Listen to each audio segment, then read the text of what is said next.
त्याचबरोबर आज powder coating असेल किंवा सीडी कोटिंग असेल किंवा प्लेटिंग असेल किंवा अजून काही फाउंड्री व्यवसाय असेल हे यांना एक ते गॅसचा पुरवठा त्यांना पण कंटिन्युअस लागतो. त्याचबरोबर काही कंटिन्युअस प्रोसेस म्हणजे कायम सतत म्हणजे 24 तास नाही 365 दिवस चालू असणारे काही प्रोसेस असतात. ते एलपीजी त्यांना तिथे 100% लागतो. तिथं तुम्ही दुसरं कुठलं इंधन वापरू शकत नाही कारण त्यांचे जे फर्नेस किंवा बॉयलर आहेत ते त्या पद्धतीने त्यांनी डिझाईन केलेले आहेत.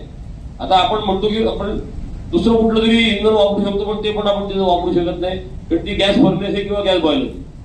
आम्ही आता एक गुगल फॉर्म पण बनवतोय आणि तो डिस्ट्रीब्यूट करणार सगळ्या उद्योगांमध्ये. तर 4-5 दिवसामध्ये आपल्याला एक निश्चित आकडा कळेल की कुणाला याची अडचण येते आणि साधारण किती नुकसान याच्यामधनं आपल्याला उद्योजकांना सहन करायला लागणार आहे.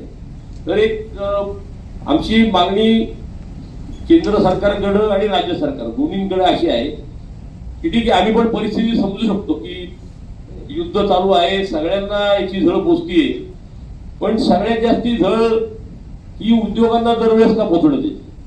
म्हणजे आज आपण पण पाहिलंय की करोनामध्ये म्हणजे काय उद्योजकांचे हाल झाले होते कामगारांचे काय हाल झाले होते.